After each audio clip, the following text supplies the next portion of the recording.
So I've seen top performers hit rock bottom, and I'm not talking about burnout or stress. It's something far more insidious. This invisible force can derail careers, fracture relationships, and leave you wondering how you lost your edge.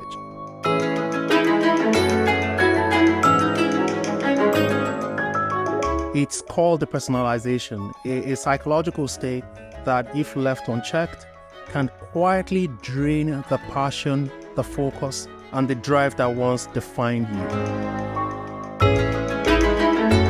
Most people don't even recognize it until it's too late, until the clients are gone, the performance reviews are critical, and the career trajectory starts spiraling downwards. Well, you see, it doesn't have to be that way. Today, I am going to show you how to recognize the signs, why it happens, and most importantly, how to stop it before it sabotages your career and your relationship. Depersonalization is a silent killer that has caused some of the sharpest minds to lose their edge professionally and emotionally. It has caused them to make costly mistakes that have derailed their careers and slowly eroded their personal connections. Today I want to share a story of how depersonalization cost a senior manager both his career and his marriage. Depersonalization is a simple term. It's a state where you become emotionally numb or detached from your work or personal life. It is when the brain is beginning to distance itself from the stress, monotony, and pressure by switching into autopilot mode. And here's the thing, it's not laziness, it's not incompetence. In fact, depersonalization is often the way the brain protects itself from long-term stress or repetitive tasks. Think of it as an emotional firewall. It helps to prevent burnout in the short term, but if left unchecked, it also erodes the passion and connection that drove your success, both at work and in life in general.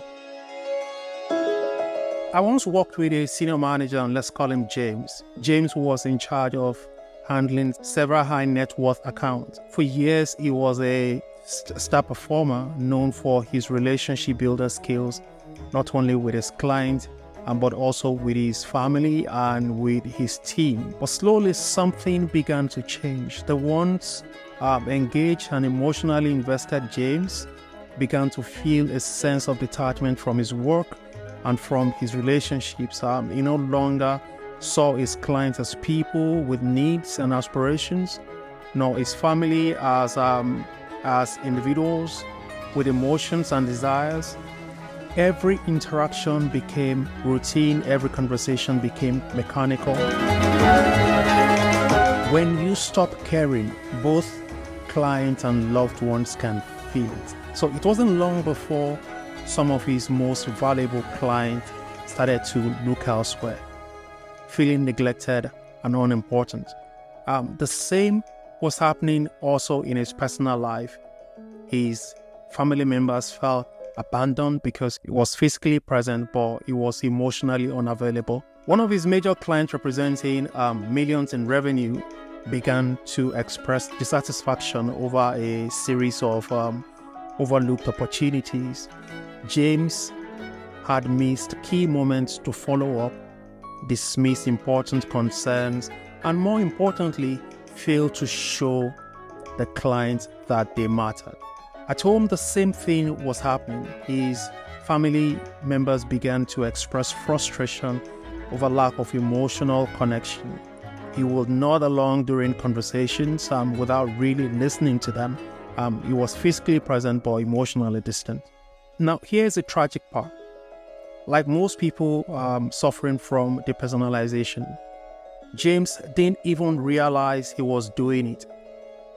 But at work or at home, he didn't even know his detachment was visible to his client and his wife, or his family, or to his team members, or that it was slowly eroding the trust and connection that he had built over the years. So eventually, That client, the largest in his portfolio, decided to take his business elsewhere. The ripple effect was massive. Soon after, James' company recognizing the pattern, asked him to step down, and also his marriage was hanging by a thread. It was only when we started exploring the root causes of his behavior that we realized that the problem wasn't laziness or even stress, it was depersonalization. His brain had been so overstimulated by high-stakes situations, both professionally and emotionally, that it essentially shut down emotionally to protect itself. Now, how do you prevent this from happening to you? First, it's critical to understand that if you're feeling disconnected from your work or your relationships, it's not something to ignore. Another important aspect you want to look at is self-care. Emotional detachment often begins when you stop taking time to mentally recharge. Simple things like taking short breaks, practicing mindfulness, or even switching environments can keep your brain from feeling overwhelmed. This applies to both work and relationships. When you're dealing with repetitive, high-pressure tasks or emotional demands, your brain can get overloaded. It's like any muscle that fatigues over time, it needs recovery. So if you don't allow yourself time for mental recovery, your brain will force it to become emotionally numb. So one key situation is to vary your task and interaction. If you're always handling some kind of client or engaging in repetitive interactions with loved ones, switch it up. Seek out new challenges or take on a new project that forces you to use different skills. In your relationship, break out of routine and introduce novelty, whether it's a different way of connecting or a new set of activities to do together.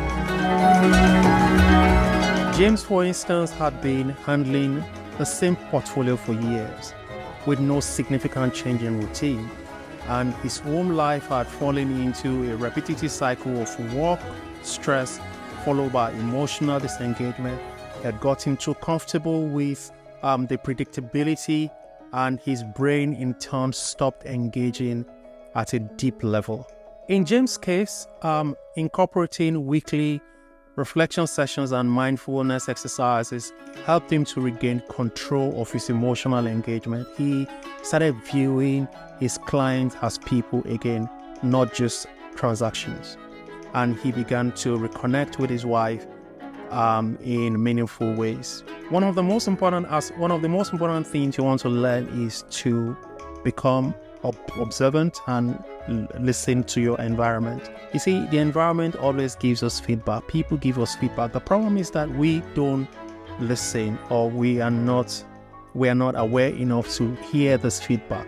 So your team members would have complained about your disengagement, the client would have complained, or you would have made series of mistakes in transactions, or probably even missed some conversations, and they would have given you feedback on some of these issues.